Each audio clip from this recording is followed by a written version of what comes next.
2021, what a weird year it's been. Huh? Did you all manage to get through it? What did Santa bring you? Hopefully something great. Hopefully something you wanted. Hopefully you spent the holidays actually around people that you love and felt safe and secure and stayed safe because of everything that's going on right now. The world is rampant at the moment, but hopefully you're all doing well and okay going into next year. And if not, that's fine too. Are we all doing okay collectively? I don't even know anymore. 2021 was a weird year for me because I feel like we had some really big highs this year, but we also had some of the lowest lows that we've had in a long time. And it's weird to think about how the year actually ended up at the end of it. I think I'm ending this year more positively than negatively. And that I think is a good thing, because last year, maybe even the year before, I feel like the last couple of these that I've done, things have always felt kind of miserable. It's like things are bad, but we try and like round it into a more positive aspect. I feel like I like flip-flop. I have like a bad year, good year, bad year, good year. But this year definitely tested me more than any other year so far. Other years I've had like mental struggles with myself and what I'm doing and where I belong in the world and what I want to do with myself and my life kind of stuff. And it's all very like internal existential stuff. And I think that just comes with doing this job after a while. You hit sort of like I've been doing it like 9 years now. Is it? Yeah. Oh God, it'll be 10 years next year. I can't believe that. You hit a point after like year 7 or 8 or whatever that you kind of like start to question like, what am I doing? What do I want to do? Am I happy doing the things that I'm doing? So I think a lot of the previous stuff that I was talking about was in regards to that over the years. This year though, we just had some big stuff happen outside of my control. I mean, let's not beat around the bush. We started off the year with my dad dying, which was something that I think we were all kind of, we all as in my family, we're all kind of like preparing for a while. And we had talked about it and gone over what would happen if the inevitable did happen. But nothing really prepares you for when it actually happens. And it hit me so hard. A lot harder than I think even I expected it to. That might be a weird thing to say. I knew it would hit me hard, but I didn't think I would have as many thoughts going around in my head as I did. Like the kinds of things that were going on in my head. Because when it happened, it was just so, well, sad, obviously. But it made me question a lot of things in my life. It made me question a lot of what I wanted to do after that. Because I've kind of beaten around the bush before and talked a little bit about like, oh, I thought I was going to quit last year. I thought that I was done. I thought I was bored of this. And I thought I just didn't belong anymore. Like all these different things. And then when this happened this year, I really sat down and I went, okay, what are we doing? Are we taking time off? Are we going to come back after this, or are we just done? And I did take some time off and I self-reflected, and I think the conclusion that I came to was that I wanted to continue doing what I was doing and be better about it and kind of get rid of all the hang-ups around it. Because it's weird when you kind of face your own mortality through one of your parents passing. And that's something I've always heard in the past. And I was like, is it really like that? And then when that happened this year, it really is. I thought about myself a lot through my dad's eyes. And I thought a lot about his life and how he lived and what he wanted to do. And did he accomplish all his goals? And did he live as much as he wanted to live? And was he happy in the final years of his life? And I think facing that and thinking about that and trying to live with less regret. I mean, it's difficult to do and it's hard to kind of like keep that in mind and keep living your life to your max all the time. And certainly there are times when I mean living your life to your max, I don't mean like pushing every day to be as productive as possible. That's not living. I mean living life as in like you get up, you do your day, and when you go to bed at the end of the day, do you regret how you spent that day? And These days, not so much. These days, I don't go to bed guilty anymore. And I think it's because I just take more time for myself and take more time to do whatever I want. And if that's recording videos, cool. If it's not, cool. I think I've just gotten a lot better about figuring out my own personal boundaries and reflecting on what I want out of myself and my expectations of myself, and realizing that I'm not other people and that I shouldn't try to be. And I think doing that has kind of liberated me a lot this year. I think like the videos I've been making towards the end of the year, I think I'm so much happier doing them. I'm doing the things that I kind of just want to do rather than overthinking it and being like, oh, what does my audience want? What should I do? Like, what do they want to see? Kind of stuff. And I think I'm just doing stuff for myself more than I ever have. So a lot of that came from the hardships of going through losing a parent and trying to figure out what I wanted to do after that. But I think I came out of it with a good outlook on things. But yeah, that was a big test to the start of the year. I didn't really know where I was. I felt like I was like floating in the middle of the ocean when it happened, and I didn't really know what to do and when to come back. And I did take a bunch of time off this year for different reasons, because I think when I came back after that, I came back too quickly. And again, that was a guilt thing more than anything. But I definitely took more time later and kind of just figured out what I wanted to do. And then I came back with 15 months, which is something that I'm very proud of for this year, because I'd been wanting to like do something like that for a while.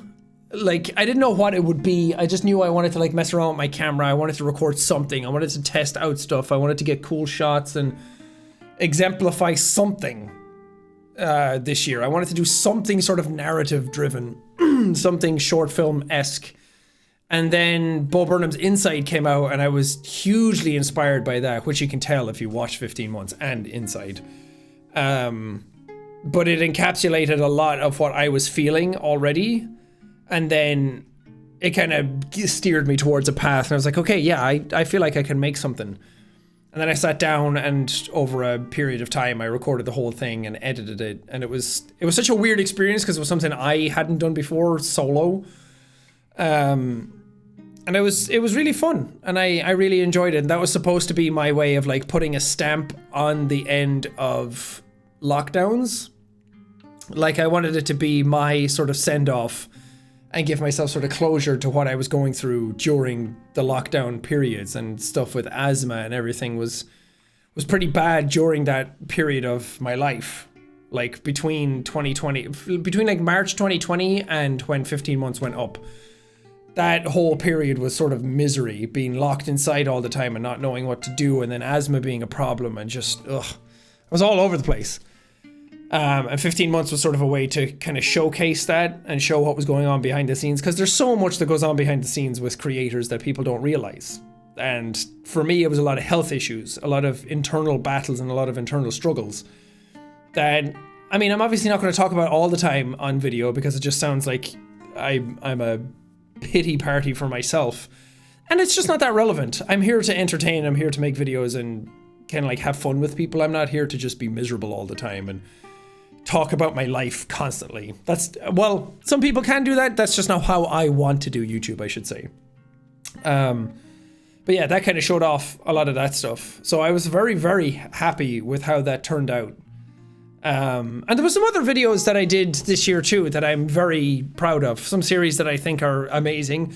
We did Resi 8, which I was super excited for to come out. And then doing the series, I was really, really proud of it. And I think looking back on it now, it was probably the best series we did this year on the channel. Like, as an actual like encapsulated little series. I think it was fantastic. I love that game. I went back and I played it like 5 more times. I even tried to speed run it. Not really, because I didn't like crank the best time out of it that I could. I just kind of went in with infinite ammo and messed around and finished the game in under 2 hours, which I thought was very impressive. So that was really fun. We had Subnautica Below Zero come out. That was really fun to do. I really enjoyed that series as well. I just think that's not as good as the original Subnautica, and I think my interest in the story of that game waned towards the end, and you could kind of tell that. So I wouldn't put that as highly as Resi 8 on my list of series we did this year, but I'm still really proud of it, and I still love Subnautica. And I think it was really fun to get back into that world and play it. We also did Little Nightmares 2, which I loved, and I thought was another great series to do. It was just a weird year for games because not a lot of the bigger games that were supposed to come out this year got postponed. Some of the games that did come out were a bit of a letdown. So we didn't have that many like massive series on the channel. But the ones we did have, I was really excited about. And I think I stopped doing series that was just like, okay, a new game is out, let's play the whole thing. And now I'm just kind of curating them more and doing the ones that I'm really into, because otherwise I get bored and then the series gets annoying to watch. And it's like, why would I upload that? I could upload other stuff and make people more entertained and keep myself happier. But yeah, I think those are like the 3 big games this year. House of Ashes came out as well, but I wasn't too keen on that. But it was sort of a fun series to do. I'm probably forgetting something major and people are going to yell at me, but I forget what happened this year, okay? What else did we do? Oh, we did the interview with Tom Holland and Zendaya recently, which was so cool to be able to do again. I'm so happy that we were able to do it in person. I got offers to do others throughout the year. Wants to do like Tom Hardy for Venom 2, but it would have been over Zoom. And Tom Hardy's not that big into interviews anyway, and I was like, it'll just be awkward and cringy, and I don't really want to do it just for the sake of being able to say, oh, Tom Hardy's on my channel kind of thing. That's not the reason I do the interviews. I don't like doing them that way, because it always feels like whenever you see other people interview celebrities, it's always like they want something out of them. They want like a headline, they want a spoiler, they want secrets about the relationships, all these kinds of things, and I hate that. It's so, ugh.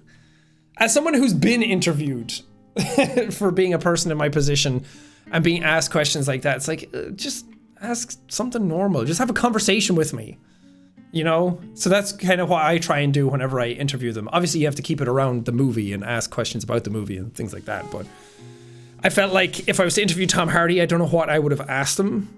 And it kind of made me nervous thinking about that. And like, oh, maybe it won't go well. I was like, well, then just don't do it. Especially if it's over Zoom. It's just awkward. I like doing them in person more. But we also got an offer to do one with Paul Rudd for Ghostbusters. And there was a bit of weirdness around that one. I think that might have been over Zoom as well, but I wasn't sure. And then other stuff was coming up and the timeline wasn't working out. So I was like, okay, let's not. Even though I absolutely love Paul Rudd and it'd be so nice to be able to meet him. But it was cool to be able to do Tom and Zendaya again. I really enjoyed that one. I hope the video was good. I was so nervous doing it again because it had been so long. I kind of fell out of my groove on how to interview people. But I don't think you can tell that in the video, which is good. Oh, and Free Guy came out this year that I was in, if I haven't talked about it enough already. That was so cool. That was one of the coolest experiences I've had doing YouTube. Finally, because it was in production for so long and it was supposed to come out for so long, and I think there was like a deal for it to have to come out in theaters. Well, I don't know the ins and outs of it. Because I was in the movie now, people are going to take what I say like I had some sort of knowledge about the production of it. I had no idea. I just did my thing and then left, and that was kind of it. And then the movie came out and I was like, yay. But it was cool to see that finally come out, and having been part of it and having done the lines for so long and then waiting so long for the movie to come out and having seen it before it came out and then waiting for people to be able to see it and being like, are they going to like it? Oh God, being so nervous around it and talking about it to family and friends all the time and having them ask like, what do you do in it? And I was like, just wait for the movie to come out. And then it did come out and everyone loved it and I was so excited. And that's something that I will be forever proud of, to be able to say that I was in a movie with one of my favorite people on the planet, Ryan Reynolds. But not only that, but to be able to be in it with some other cool creators as well and kind of just dip a toe into Hollywood, sort of. Because I've always wanted to do that. I've always wanted to like try out acting more seriously and do narrative stuff and write shows and everything. But I feel like, honestly, if I'm being completely genuinely honest about it, I feel like I'm not good enough for it. And I don't want to be given opportunities just for the sake of being Jacksepticeye, if that makes any sense, even though that's exactly why I was in Free Guy. But I tried to do my best in it and I tried to act as naturally as possible, and hopefully it looked decent. I think I did a good job in it, but I've always wanted to tap into that world even more and do voice acting more, and I just hold myself back so much. But I think next year I want to pursue more stuff like that and I have so many ideas for stuff and I'm just not tapping into any of them. And I feel like I've been saying that my entire career on YouTube, but I'm such a perfectionist in what I do that I postpone doing anything because I'm like, no, it's not going to be as good as I think in my head, and I want it to be as good as I want it in my head. And if it's not as good as it is in my head, then why would I do it?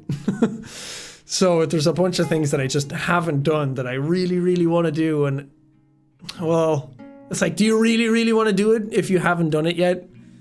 I need help. I need people to like help me and motivate me and like bounce ideas off more. And it's hard. I like working with people that I trust a lot rather than just doing it for the sake of doing it with a random company or random people who are like able to do it. Like I like working with people that I can bounce ideas off and be completely comfortable and natural with, so I don't get like insecure about my ideas kind of thing. But I'll work on it. Considering what I said at the start of this video about how I want to live my life moving forward, I'll work on it, and hopefully next year I'll be able to have some stuff to show for it. I should hold myself accountable. By this time next year, doing this video again, we do one at the end of every year. Doing this video again at the end of the year, I want to have something like that I'm able to talk about. Either something's in production and I can't show it yet, something is done and out, or something is announced and I can talk a little bit about it. Anything. I just need to do stuff. I have so many ideas, I need to start doing them. We did Thankmas recently. Thankmas is ending soon. Sadly, we didn't hit our 10 million goal. We're at 7.6 million now, unless somebody overnight donated like $2.5 million. We're at 7.6 million now, which, don't get me wrong, is absolutely mind-blowing. It's so unbelievably huge to be able to raise that amount of money. And the majority of that was raised over like a couple days. So that's so cool. I'm so proud of that and the event, and I'm so glad that Thankmas is kind of becoming its own thing, because I did like make it up Thankmas with a bunch of other people at like Tiltify and Real Good Touring, and we sort of pioneered it. But the idea of doing Thankmas every year was to just have an event at the end of every year that people could wait for, that people knew was going to come up, that every year they thought, oh, Thankmas should be around the corner soon. And that they would all get giddy about it and be really excited about it towards the end of the year. And then bringing in other creators to help out in it and help, or like giving it to them and letting them do whatever the hell they want with it was such a... it was such a fun idea to do, and I'm so glad we did it. And that's how Thankmas is going to be from now on. I'm not going to do it solo ever again, because it just raises so much money and so much awareness when you spread it around and spread around that cheer. And that's kind of what the whole point of Thankmas was supposed to be, was that community fundraising and community like giving back at the end of the year for Christmas. Yeah, and it's between Thanksgiving and Christmas. That's why it's called Thankmas. It's like the in-between holiday. We wanted to make our own holiday. If that wasn't obvious, I thought it was, but a lot of people don't know why it's called Thankmas. That's why. But I'm so proud of it. The fact that this year seems like the first year that I didn't have to like tell as many people about it. I mean, I did still, but a lot of people knew what Thankmas was when I went to them. And that's what I want. I want Thankmas to become its own entity, that at the end of every year, you just mention Thankmas and everyone's like, okay, got it, we're doing it again. And I always try and pick good charities with Tiltify. A New Story this year were phenomenal, being able to build so many houses. Being able to build 1,000 houses for $10 million. Mind-blowing. So I'm really, really proud of Thankmas. It went really well.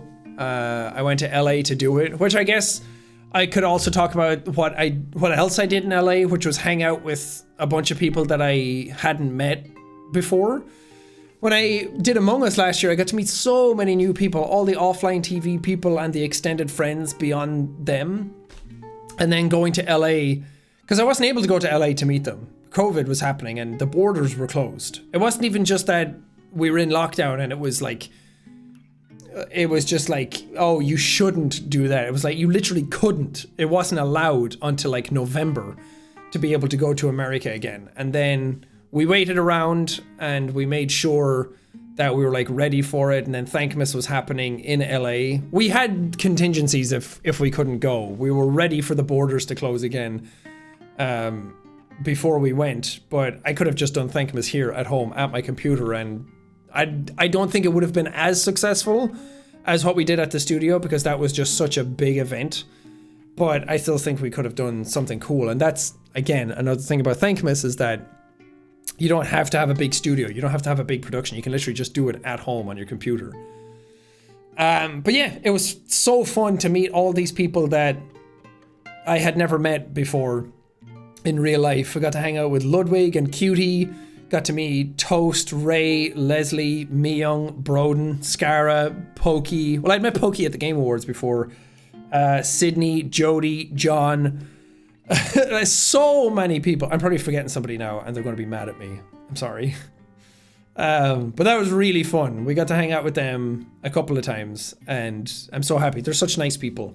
And I'm so fortunate to have been able to meet so many cool people through what I do on YouTube. And so many new people too. Like, I'm proud of myself for not sticking in like a bubble and not just having like one group of friends and sticking with them until forever. Like I branched out and met new people and played with new people, and now they've all become really good friends. And a lot of them helped out with Thankmas as well and raised a shit ton of money. And I'm so proud of them and so thankful for them as well. So thanks, guys. But then we also come to the end of the year. Man, the end of the first month of the year, we had my dad passing. And then the end of the last month of the year, I got COVID. So my year is bookended with like two of the worst things that can happen. And it was such a test of like mentality and mental fortitude to go through either of these things. And I mean, like I said, I'm still ending the year on a positive note. I still think a lot of the positive things that happened this year outweigh the negative aspects. And I'm always like a glass half full kind of guy. And I think anything that negative happens is like a teaching moment for myself, that I can learn something out of it and help it strengthen me. And I think that that's what I did. And I think I'm mature enough emotionally now to be able to do that with the hardships that come my way. And I wasn't always that way. Even like 2 years ago, I was talking about like spending Christmas alone and being absolutely miserable about it.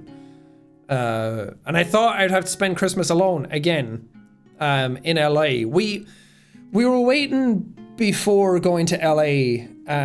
We were almost ready to like cancel the trip because Omicron was going around. And we for sure thought that the borders were going to close again. And then they came out with statements both here and in America. And they were like, it's safe to fly. Just get tested the day before you go. And then be like vigilant about it, which we were hyper vigilant. Tested so often. I think we tested like 9 times in 7 days. Just to make sure that we were on top of everything. And we're sanitizing all the time and being so safe about it and so cautious. And like production crews at Thankmas were all masked up. Everything at the Game Awards was super legit because they had to have tests, vaccinations beforehand. Like everything was above board. But apparently Omicron is just so incredibly infectious. As you can see now, the amount of people that I've seen on Twitter now coming out saying that they have it, that they know people who have it. The amount of people who came out after I said I had it like a week later who were like, oh, a family member of mine has it now. And so many of my like family back home, they don't have it, but they know people who have it. And that's such a like, it's like 1,000% increase in people I know kind of ancillary to me who now know people who have it, which was not the case before. It seems to be everywhere right now. Kind of scary, but yeah, I mean, it makes sense now why I got it, even if I'm being vigilant, because it just seems to be incredibly infectious. But we got through it. I mentioned it a little bit in another video, the meme time video that's going up today, either before or after this, I don't know. But when I got it, I was trying to be in good spirits about it and trying to be not panic, because I'm a real big hypochondriac. I think because having asthma as a kid and like being allergic to dust and things like that, I think I just became sort of a germaphobe over my life. But anytime I got like remotely like something in my body, especially dealing with asthma and like stomach issues and digestive issues over the last 2 years, I kind of developed this habit of like anytime something a little off felt about my body, I was like, oh God, is this a bad thing? Like, is it COVID? What's happening? And I would freak out about it and get all paranoid and panicky. And then when I actually got COVID, it was more like I went into action mode and I was like, okay, how do I get through this? How do I make sure that I don't, I mean, not to be morbid about it, but how do I not die from this? Especially as someone who's sort of like compromised already with my lungs, and COVID being a virus that directly attacks your lungs and your respiratory system. It kind of scared me leading up to it, but then when I actually got it, it was like, okay, how do I get through this? And we were very safe about it. Evelyn went to like a separate room as soon as we found out, and like went home and she got tested a bunch, so she couldn't get it from me. And then it got a lot worse than I let on, I think. In my videos and in my posts and in like the little TikToks I was doing and everything, I was kind of trying to be like upbeat about it because I didn't want people at home freaking out and people panicking and people writing a million articles about, oh, I'm in like terrible health or anything. I just didn't want people fussing over me. So I kind of just battled through it. Not really silently, but you know what I mean. But there was definitely a moment where it got kind of scary, and I was lucky enough to be able to get an antibody infusion, which is like they put antibodies in an IV bag and stick it in your arm, and then you get antibodies that way to help you get through the virus more. It's only for people who have an underlying condition already, and because of my asthma, I qualify to be able to get it. And apparently they're very hard to get, so I'm very, very appreciative and very lucky that I was able to get it. I know not everyone is fortunate enough to be able to get those, which is also really scary. But I'm so thankful I was able to get it, because I feel like that helped me get through it so much quicker and so much better than my body would have been able to normally. Basically what it does is that it gives you the antibodies to fight it, instead of your body having to like fever up and burn through your own immune system to like get ready to attack it. So it helped my body just kind of like, it basically sent in reinforcements. And that helped a lot. But oh God, my IV story. I've never had IV before. I've never had to go to the hospital for anything like that. I've never had surgery. I've never broken bones or anything. Knock on wood. But I was like, okay, just do it. Some nurse came over to my hotel room, all like masked up to the nines, like basically as much of a hazmat suit as you can have without wearing a hazmat suit. And I was masked up as well, obviously. And she tried to find a vein, but I was so dehydrated from my fever that my veins just weren't popping up. And she was like looking at my hand, she was looking at my arm, and she was like, okay, how are we going to do this? She stuck it into my arm, and I hate needles. I almost fainted getting my blood tested last year. I just hate it. I build it up in my head. The needle itself is not even painful. It's not sore. I'm just like, oh, blood leaving my body. Ugh. It's freaky. I'm the type of person that watches something like a surgery on TV and they're operating on a stomach and then my stomach feels weird kind of thing. So it was happening. I was like, okay, just don't look at it. Yeah, it's fine. And I wasn't too stressed out about it. I was in action mode. I was like, I just want to get over this. I want to feel better again. I want to not have this cough and shortness of breath. It's freaking me out. So I was like sitting there. I was like, okay, easy. And then she put it in, and then she's like, oh no, that's not in. And I was like, what do you mean? Are we good? And she was like, oh, I think we're going to have to go again. And I was like, oh no, don't do that. Oh God. So she took it out and she was like, okay, now hold this cotton ball against. And I went down and I held it. And then as I looked down, there was like blood all over the floor. There was blood on my bed sheet. There was like blood all down my arm from her pulling the needle out and trying to like recenter it and everything. And I was like, why did you make me look at this? I was like, it's fine. It's just a tiny hole. You're not going to bleed to death. It's fine. And she was like, okay, we'll do the other arm now. And I was like, oh God, okay. And she stuck it in and she was like, I don't know if that's it again. I was like, lady, come on. You're a fucking nurse. What is happening? I was like, I know my veins are dehydrated and they're not showing up right now, but come on. There's something about basic human anatomy. You should be able to find it in a general location. And then she like twisted the needle and pulled on it. She was like, okay, there we go. And then the IV started flowing. So she taped it down. I was like, oh, thank God. And I have pictures of it on my phone, but I'm not going to show because I'll get demonetized and that's against ethics.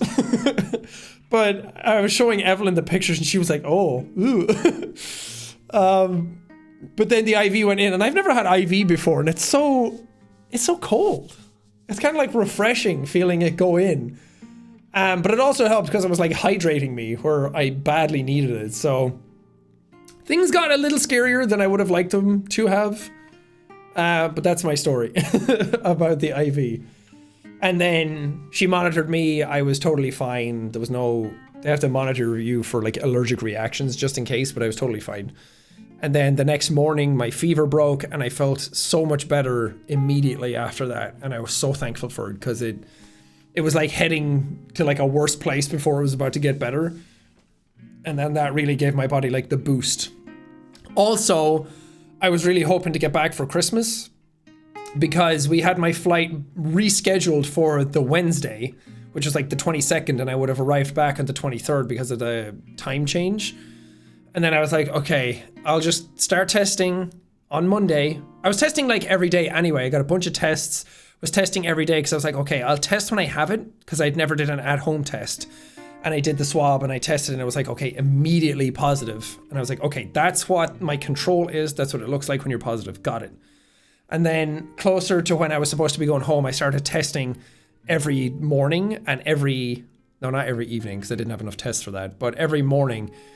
And then it was like, you're supposed to wait 15 minutes for it. And then after 10 minutes, it wasn't showing up. And I was like, oh. And then it showed up on the Monday. And then the Tuesday, it was like, it's negative. It's actually negative. Does that mean I can go home? Because PCR tests are weird. Apparently PCR tests are so sensitive, they'll detect the virus in your body for like 3 months afterwards. Or they can, it's different for everybody. So you have to go with a rapid antigen test to test if you're contagious.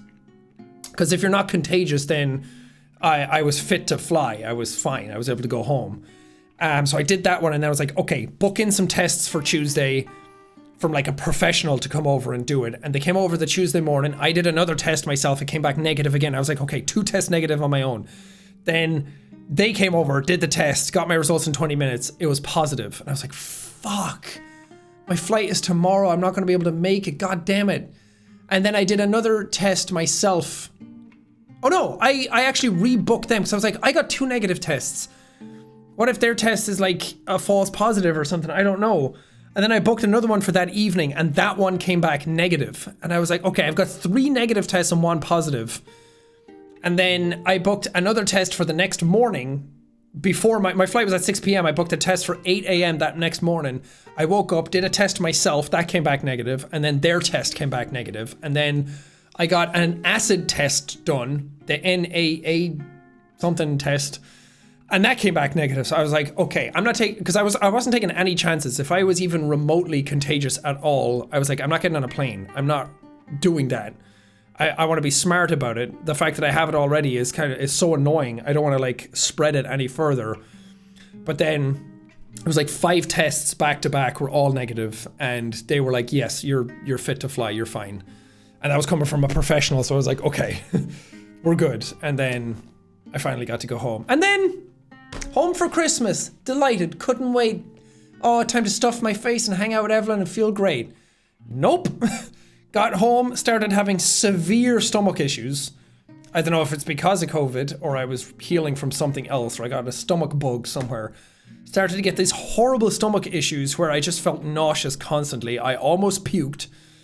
I was just like bowled over all the time, had pains in my stomach, crazy stomach acid all the time. And then the pills that I normally take for stomach acid, which I take like every day because I have GERD, which is gastroesophageal reflux disease.